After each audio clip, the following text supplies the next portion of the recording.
Hola, ¿cómo están? Vamos a hablar acerca de las generalidades del sistema renal y específicamente acerca de la nefrona. Para eso comenzamos describiendo la morfología del riñón y vemos que su parénquima está compuesta por dos porciones. Una porción periférica más clara que abarca un tercio del mismo y se denomina corteza, y los dos tercios restantes se ubican a nivel central y forman la médula. Dentro de esta médula vemos de 16 a 20 estructuras de forma triangular que se denominan pirámides de Malpighi, y entre medio de estas pirámides la corteza se vuelve a proyectar y forma las columnas de Bertin.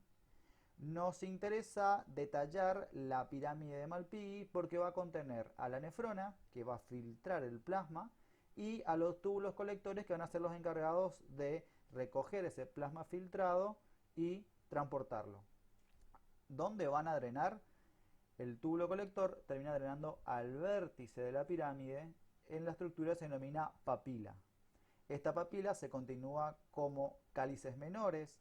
Los cálices menores confluyen formando los cálices mayores. Estos forman la pelvis renal y la pelvis renal se continúa como uréteres que va a transportar la orina formada hacia la vejiga. Vemos entonces una pirámide de Malpighi y dentro la unidad estructural y funcional del riñón, que es la nefrona. Pero esta nefrona puede ser de dos tipos. Nefronas yuxtamedulares, que tienen una asa de Henle más larga y por lo tanto tienen mayor capacidad de concentrar la orina, pero son las menos abundantes, ya que se encuentran solo en un 10 al 15% de todas las nefronas. Y el otro tipo son las nefronas corticales, que son las más abundantes, son del 85 al 90% y tienen una asa de Henle más corta y por lo tanto menor capacidad de concentrar la orina. En la imagen vemos una nefrona típica y describimos sus partes, que son el glomérulo, que es la región específica en la cual se produce el filtrado glomerular o el filtrado del plasma, y está compuesto por el ovillo capilar y la cápsula de Bowman, que vamos a describir más adelante, y una serie de túbulos que van a transportar este plasma filtrado, que siguiendo el orden corresponden a el túbulo contorneado proximal, ubicado a nivel de la corteza, el asa de Henle con su porción descendente delgada y ascendente gruesa. Esto se continúa con el túbulo contorneado distal, el cual termina drenando al túbulo colector. Fíjense que más de una nefrona puede drenar al mismo túbulo colector. El túbulo colector tiene una porción tanto cortical como medular y termina drenando, como dijimos, en la papila renal a nivel del vértice de la pirámide. Vemos en detalle la histología. El túbulo contorneado proximal tiene un epitelio cúbico simple y en la región apical, que está en contacto con la luz, tiene microvellosidades que le permiten llevar a cabo su función de reabsorción. A nivel del asa de Henle, tanto en la porción descendente como ascendente fina, el epitelio se vuelve plano simple, y en el asa de Henle gruesa, túbulo contorneado distal y túbulo colector, el epitelio vuelve a ser de tipo cúbico, simple, pero la cantidad de microvellosidades comienzan a disminuir. Ahora vemos un glomérulo, que también se le puede decir corpúsculo de Malpighi. El glomérulo es la suma de la cápsula de Bowman más el ovillo capilar. Este ovillo se forma a partir de la arteriola aferente, que trae la sangre al glomérulo, forma un plexo capilar, que es el ovillo, y la sangre sale del glomérulo como arteriola eferente. Mientras que la cápsula de Bowman está compuesto por una hoja visceral, que corresponde a los podocitos, que son unas células que, como su nombre lo dice, tienen una especie de pies podocitarios que abrazan a los capilares del ovillo, y una hoja parietal que corresponde a un epitelio plano simple y se continúa con el epitelio cúbico del túbulo contorneado proximal. Entre medio de la hoja visceral y la hoja parietal se encuentra el espacio urinífero, que va a contener al plasma filtrado en un primer momento. Otras estructuras también van a encontrarse en la zona en la cual el túbulo contorneado proximal se pone en contacto con el glomérulo y se denomina aparato yuxtaglomerular, y está formado por la mácula densa, las células mesangiales extraglomerulares y las células yuxtaglomerulares, pero lo vamos a ver en detalle en el video de regulación hormonal de la presión arterial, pero les aclaro que son estructuras que están en relación con el glomérulo. Acá vemos en detalle entonces a el podocito con sus prolongaciones que se llaman pedícelos, que pueden ser de primer, segundo o tercer grado.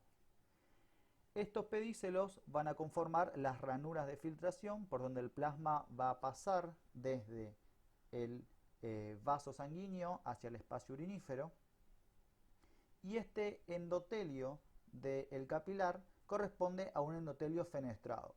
Quiere decir que las células endoteliales tienen una especie de agujeritos que tienen aproximadamente 70 nanómetros y en la mayoría de los casos están cubiertos por una especie de telita que se denomina diafragma.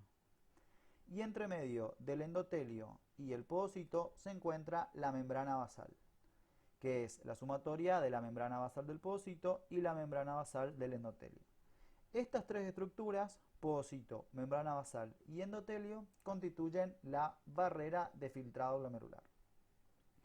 Más externamente entonces el podocito y entre medio las ranuras de filtración, en el medio la membrana basal, que si nosotros hacemos o lo observamos con un microscopio electrónico, vemos que tiene tres partes: la lámina rara externa, la lámina densa media y la lámina rara interna. De estas tres estructuras, fisiológicamente nos interesa la lámina densa media porque tiene gran cantidad de carga negativa, lo cual permite repeler sustancias que potencialmente pueden ser filtradas, pero al tener carga negativa son repelidas, y al contrario, si tienen carga positiva son atraídas y por lo tanto se filtran. Y en tercer lugar, las células endoteliales con sus fenestraciones.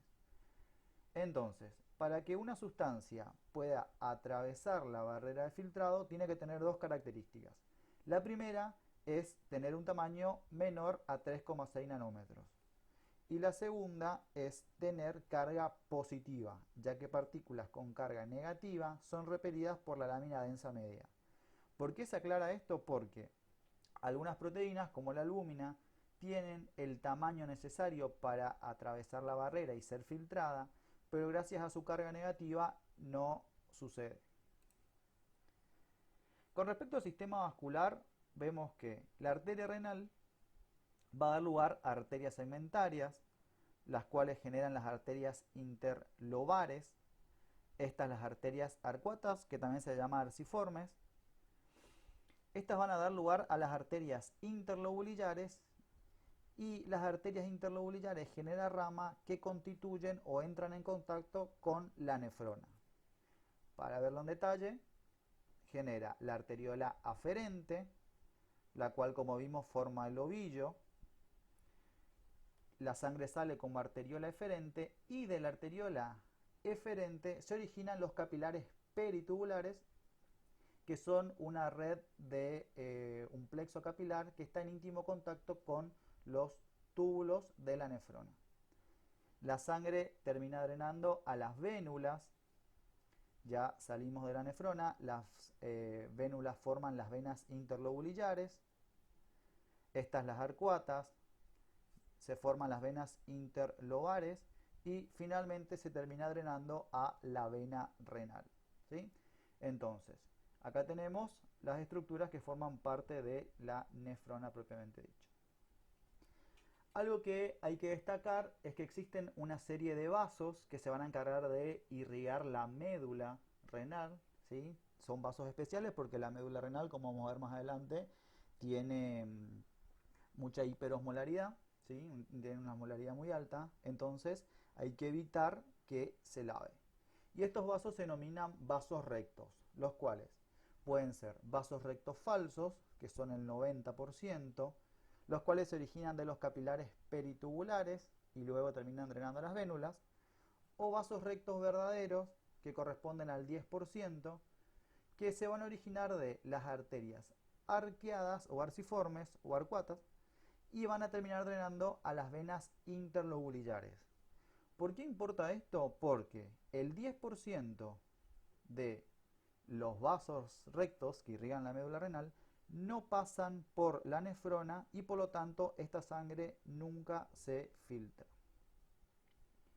Acá vemos una imagen, arteriola aferente, el ovillo, arteriola eferente y tenemos a los capilares peritubulares que dan lugar a los vasos rectos falsos en este caso y la sangre vuelve por las vénulas.